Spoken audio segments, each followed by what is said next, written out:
Hey everybody, and welcome to the third edition of the Press for this week. I'm Ryan Ballingy. We're going to talk about every tournament that's this week that's not Memorial. We already had two shows on that. Typical breakdown of the week where we talk about the opening lines of reaction, and then we do a kind of deeper dive in the second show. So this is everything else, and this is one of those weeks where there's a lot of everything else. So some weeks this show is like 5 minutes, and some weeks the show is more like 20. So let's see where it leaves us. But we do have a bunch of stuff to talk about. So let's start with LIV in Houston. They are playing the Golf Club of Houston, which formerly was the host of the then Shell Houston Open. And then it was like the Houston Open for 1 year. And then it became a different event, went actually into the city of Houston, and it changed a little bit, right? And Golf Club of Houston used to be set up like it was the Masters, like it was as close to Augusta National as they could in terms of rough length, green speed, those types of things. They wanted to give a reason for players to come play, to get an Augusta-like setup, and then prepare for the tournament that way. And I don't imagine we're going to get the exact same thing this time around. LIV tends to set up their courses pretty easy. Not that they're always trying to make it easy, but it feels like they don't really throw in extremely tough pins. They try to give the players chances to score. The rough is typically pretty light, so it may be somewhat similar to the way it used to be, but there are also lots of players in this field who never played that old Houston Open. But that's probably what you should expect in terms of setup. Again, this thing starts on Friday. Same 54 players we've had all year. Well, since Anthony Kim got on board and Laurie Cantor got the boot. So let's take a look at the table. Rahm 7-1, Neiman and DeChambeau 8-1, Tyrrell Hatton 12-1, Gooch, Burmester, Cam Smith, Brooks Koepka, Abe Ancer all 16-1, Louis Oosthuizen 20-1, DJ 22-1. Then you get like Patrick Reed 30-1, along with Mark Leishman, Carlos Ortiz. Your 35s, Garcia Meronk, Richard Bland, 40, along with Paul Casey, Cam Tringali. And then it kind of just devolves from there.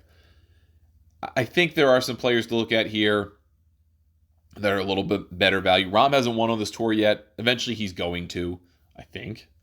But 7-1, it's starting to become a reality that, hey, this guy hasn't won yet. So it's getting close to value time on Jon Rahm. Neiman is a very good player, don't get me wrong, but he has not had quite the same mojo as earlier in the season. So, trying to bet him at 9-1 seems kind of silly. Or 8-1 seems kind of silly.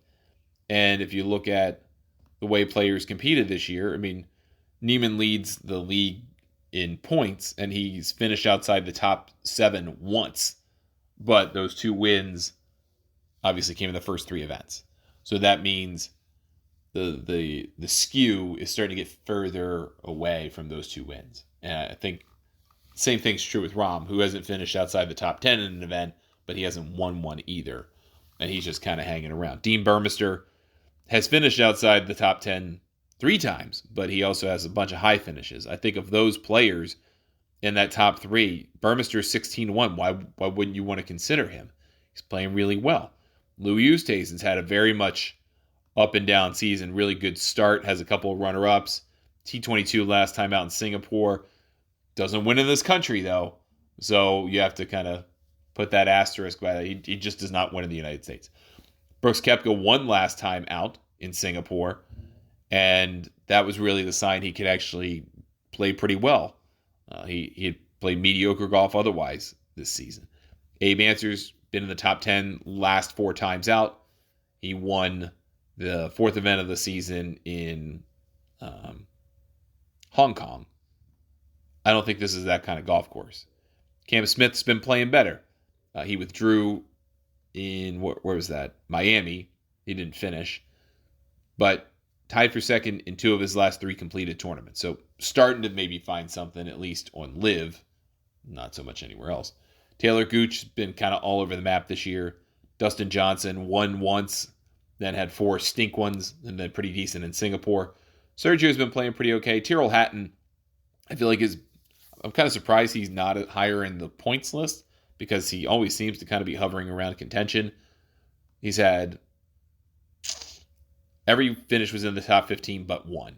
That's pretty good. Mark Leachman's been playing pretty well last 3 times out, T4, T14, and tied for second. So maybe he's worth a look here. Morant got off to a pretty decent start and is still playing pretty good golf. I mean, he's only got 2 finishes outside the top 15 in any LIV event. So, there's some decent value there. I think my first thought is Patrick Reed. Patrick Reed has not played very well this year. He has 3 finishes in the top 15 in 7 events. However, Houston is his area, right? So maybe feel a little bit of hometown type stuff. I think 30-1 is a reasonable wager to look at for him. Richard Bland, I think, is worth a consideration because he just won. I know he hasn't had the best year. I mean, he's got 4 top 15s, which is not bad. But he also just won the Senior PGA Championship. So he got the taste of winning. And he's had a little bit of time to recover from that. So that's a positive for him. I don't see a negative in betting Richard Bland at that figure. David Puig, I call him Puig. Sorry, get it wrong. But he's played very well. He qualified for the U.S. Open, got in on his own. He's done pretty well outside of LIV. Inside LIV, very mediocre. And I think that will eventually change. And I don't know why it hasn't quite yet. But at 80-1, I see some value in that kind of play. Once you kind of get beyond, like maybe Lucas Herbert, I think you kind of struggle to see value. Like Kokrak, Stenson, Steele, maybe Lahiri sometimes, Varner, Chikara. Chikara got in on his own, so maybe there's some value there, some taking a positive from that. I mean, if you look at his year, he's 36th on LIV, but he was tied for 10th in the last event, so maybe there's something to take from that. I don't know. But you get beyond him, and then you're like Scott Vincent, Matt Jones, Caleb Surratt. He had a good start, but has not been as good lately. I mean, after that first couple of events where he's T13, T12, it's just been kind of back down toward the bottom. Poulter unplayable, Schwartzel, Horsfield, Mickelson, Keimer. I mean, all these guys are unplayable. I mean, we're talking half the field here. You just can't even imagine them winning. So, maybe Puig and maybe Chikara if you want some bombs. But I think your better plays here are to look at Richard Bland maybe. I do like Leishman's play recently. Patrick Reed certainly. And then Hatton, I think. And certainly Burmester are worth a consideration. It's hard to bet LIV, I think. Because really only like 10 guys can win. But you also want to have your random 80 and 100-1 in the event that something weird happens. And that weird thing can happen. It just doesn't happen frequently. Especially as this tour has gotten better players. And it's tricky. It's very tricky. And your 2 best players, 3 best players, they're all very short shots. I mean, Bryson could win this very easily. He could run roughshod on this golf course and just overpower it, kind of like he did Bay Hill years ago. If he's driving the ball well, 8-1 is, he should be like 5-1. Maybe that's your play. But a lot of the guys that you know are the better players, they get close a lot because this is a 10-person league, but they also don't win all the time. And then you've got someone like Brooks who has 4 titles in this league and 30 tournaments. But that even feels kind of low because it's a 10-person league. It's a hard one to bet. It really is a hard one to bet. But if you're into that kind of thing, of the favorites, I would like DeChambeau. I'm waiting for Hatton to get this thing, but he's had a thing with his clubs being missing. The airlines got him or something, so that's going to be a negatory. Dean Burmester's played very well this year. Played great at the PGA. I think takes some confidence from that. And has been winning. I mean, he's been winning everywhere. So he was looking at like a fourth win in 12 months at the PGA Championship. Just consider that. And then Patrick Reed again, hometown look. Mark Leishman, I think we can work with that at 30-1 as well. And then Richard Bland. All right, let's get into the DP World Tour event this week, which is also a ladies European Tour event. This is called the Scandinavian Mixed. It's the Volvo car Scandinavian Mixed, played in Sweden, new venue this year. This is a unique tournament because it is a even mixture of players from the DP World Tour and the ladies European Tour. This is a co-sanctioned event. It is being played at the same time, same tournament, same purse. So it's one tournament. Players, the male players play from one set of tees. The female players play from a different set of tees. They are meant to be set up in a way that the driving landing areas are the same for the average, or maybe above average male player and the above average female player. So if you're a longer female player, like a Lynn Grant, for example, she won this thing by 9 because the course setup for the landing area was she was hitting it beyond that, and that landing area was pretty open, so she could do that. If it's not that way and you're in the landing area and it's getting tighter, then that's a negative, right? Now you've got a tougher driving situation as a female player, and that can be a problem. So taking all that into account, decent field for a DP World Tour event, and pretty much everybody who's anybody on the ladies European Tour is trying to compete this week. But as you'll notice, the men are overwhelmingly favored in the field. Rasmus Højgaard's playing 12-1 favorite. Sebastian Soderberg playing well, is going to be a star. Home country, 16-1. I do like that play. Alex Bjork not playing on the PGA Tour this week because he's not in Memorial. He's playing this tournament instead. 18-1. Maybe a little home country cooking's a good thing. Kind of like Bob McIntyre, but he didn't fly his dad over. He's just going home to play. Nicholas Norgaard's playing great golf. 20-1, I think, is worth a play. Lynn Grant is the highest or best on the board in terms of female players, 25-1. She hasn't had the best year this year, to be honest with you. I think that's a little overrated. Jesper Svensson, 25-1. Star in the making. Great play. I like that play potentially as well. Alex Fitzpatrick's 25-1. Adrian Otaegui, who's won this year, is 25-1. I think is worth a look.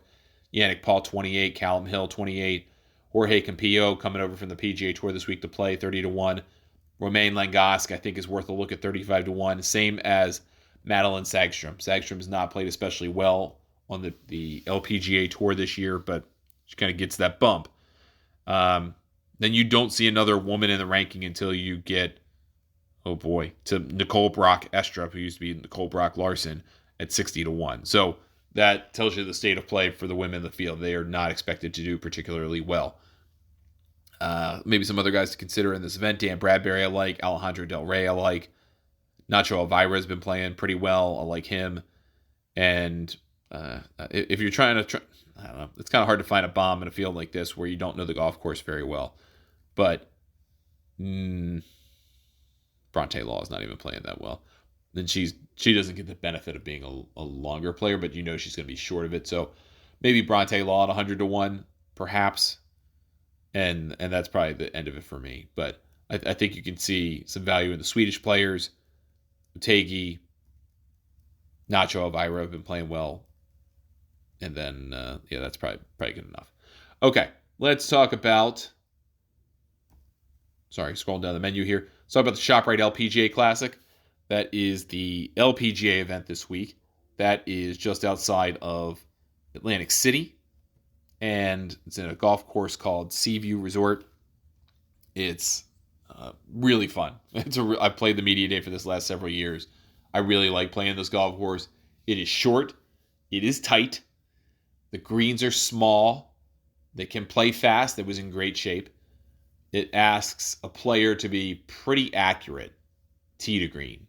You can't really make a lot of mistakes. If there are some driving holes where you can hit it a little bit longer and it opens up a little bit, especially in the kind of middle of the back nine, But a lot of the holes in the front 9 are just tight. You got to put the ball in play, and they're just long enough that you can't be super aggressive. So you got to be able to work your wedge game pretty well. It's not easy. Now, this is also a 3-day tournament. So this starts on Friday, a 54-hole tournament. So keep that in mind. So you got a little extra time to bet this. Pretty okay field for the week after a U.S. Open. I mean, 12-ish, 13-ish of the world top 50. It's unfortunate that it's got this date this year because the U.S. Women's Open's on the East Coast, so it didn't really have much of a chance. It deserves better. It's a really nice event, really well supported by the community. So let's take a look at the odds board for this week. Italia Titicul is 8-1. Been playing pretty well. I think she's got the kind of game that can line up with this golf course. Doesn't have to be especially long here. Good approach play. Hannah Green's been playing great. 11-1, I think, makes a ton of sense. She likes those kinds of old school golf courses. She crushes at Wilshire, which, it's a different architecture, but it's the same kind of old school architecture idea. Get the ball in play. Don't have to be incredibly long. The rough's not especially deep. I like her here. Jin Young Ko's been playing pretty okay. 14-1, but you just never know. Brooke Henderson's won here. 16-1, I think, is worth a consideration. She's kind of bucks in the face of what I think this tournament favors. It's 16-1. I just haven't seen enough positive out of that. Yuka Sasso's 18-1. I wouldn't be shocked if she goes back-to-back, kind of rip the Band-Aid off of, hey, you got that second trophy. It's a second major trophy. You're 22, almost 23. Let's go get another one. I wouldn't be shocked there. Megan Kang, 30-1, I like quite a bit. I think she has a great game for this golf course when she broke through at the Canadian Women's Open last year. Similar kind of style. I like that 30-1 number. Marina Alex is 30-1. She hasn't played her best golf in the last couple of years, but she is a Jersey native and probably feels good about having that home game. Angel Yin, 40-1. Albane Valenzuela is kind of interesting to me at 40-1. Inako Shibuno at 45-1, that was quite interesting to me. She had a great week at the U.S. Women's Open, almost kind of out of nowhere. She's extremely streaky, and that streak can be very short, but I think that's worth a look. The defending champion, Ashley Buhai, is 45-1. Anna Nordquist, who I feel like I haven't seen her name at all this year, but she's a past champion here, is 50-1. I'll point out this name again, Alexandra Forsterling, playing incredible golf on the Ladies European Tour this year.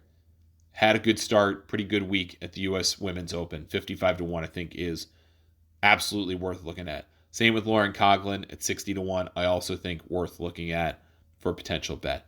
After that, you're kind of pulling at straws, I think, a little too hard here. So I would otherwise probably stay away. I kind of wish Gabby Ruffles was playing this event. I'd bet her pretty quickly. Maybe another one to consider is Alexa Pano. She kind of appears out of nowhere, it feels like at times. And it's easy to forget that she's just 19 years old. Like, she's already a winner on this tour, but she's still very much learning becoming a professional golfer. And if you look at her kind of results this year, we liked her at the first tournament of the year, Tournament of Champions. She made the cut at the U.S. Women's Open T58, and she had a really just tough week getting under par. She's made 4 of her last 5 cuts, and 2 of those are in majors. But, I mean, she's really kind of struggling putting together, constructing rounds.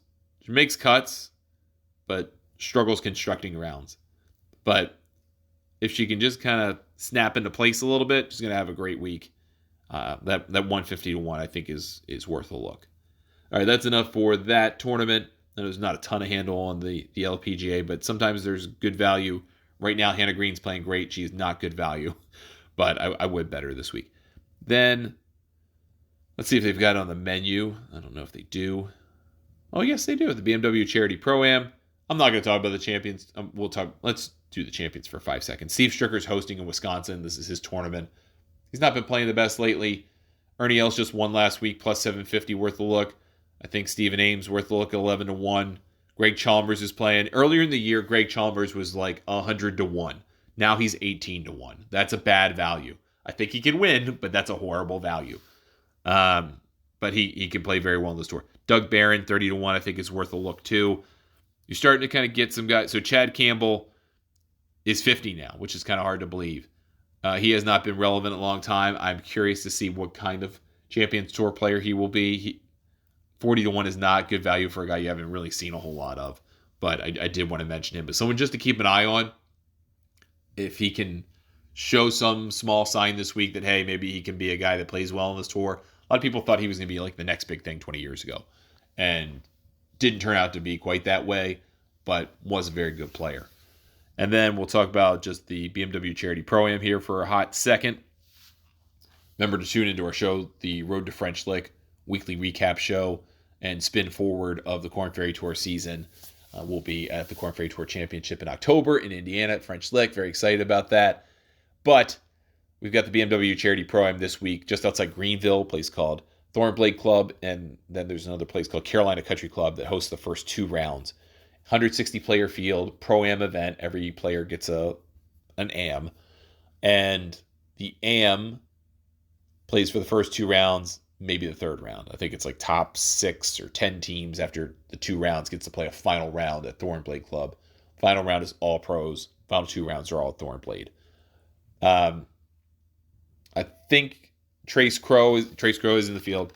He's 20-1. He's not the top of the table. Jacob Bridgman is. Max McGreevy's 18-1. McGreevy is playing well. I like Trace Crow. He's shown good signs on the PGA Tour at times, especially recently. I think he can play this event quite well. Trent Phillips has been playing pretty well. Harry Higgs is 20-1. It's won last 2 times out. And he's still 20-1, which I think is kind of amazing. This kind of lines up with his personality. I mean, he's a good people person. I think for a lot of these players, they will struggle with the concept of a Pro-Am. One, you have to like the person, right? I mean, that's kind of part of it. Rounds are slower. That's another part of it. And then if you haven't played in many Pro-Ams, then, and I'm sure these guys have at this point played enough to know, but a Pro-Am is usually a 1-day affair, not as many as 3 days affair. So it's a little bit of a different feeling. You just kind of have to know that about this week. But Harry Higgs has played all this kind of stuff, and he's a people person. So 3 in a row would not be out of the question. Quade Cummins is playing great. 25-1, I think, is worth a look. Let's see who else I want to mention here. Kaito Onishi, who just won last week in North Carolina, is still 45-1. He might be the kind of guy, I mean, he was very highly touted out of college, struggled to keep status, managed to just keep conditional status by like a shot last year, and finds his way into an event, takes advantage of it, then spins it forward to a win. I think he can seize this opportunity. Might be a guy to look at once again. And then, other than that, I think I'm probably going to... Nelson Ledesma had a very nice finish last time out. Again, the Riley Country Club where they had the last tournament, a little bit different than what you're going to see here this week, but still a good scoring challenge. I think Nelson Ledesma is at least worth thinking about for a couple of minutes. And Fred Biondi had a very good debut here last year. He's 100-1. Might be worth a look as well. All right, I think that's everything. I think that's all the tournaments. I will try to put together a show around the U.S. Open sometime this weekend just to get you thinking about it. I'm going to be playing a member guest on Friday and Saturday, so it might be a I'm hungover on Sunday kind of thing. Hopefully we win the whole thing and we're showered with praise and beer and it's great and everything. So if you want to bet on us at Parimutuel, we're in the second flight and I think we've got a chance. Back next week. Obviously, U.S. Open next week is everything. There is a Korn Ferry Tour event. We do have that. So, the focus of the week is going to be on the U.S. Open. We'll be down at Pinehurst, so we'll have on-the-ground recon for you of the golf course, of the conditions, all that good stuff. And hopefully we'll make some money. If you got any questions for me, Ryan at thegolfnewsnet.com, Twitter threads, X, Instagram, Blue Sky, at Ryan Ballingy. You can also join Golf Newsnet for $40 a year at golfnewsnet.com or $10 for a week. Up to you. But if I were you, if you were going to join, I would join next Tuesday. So then you get 5 majors for your year. Just that's the way I would think about it. All right, we'll be back next week with another slate of shows. Let's get ready for another major. Hope you have a great winning week, and we'll talk to you next time on The Press.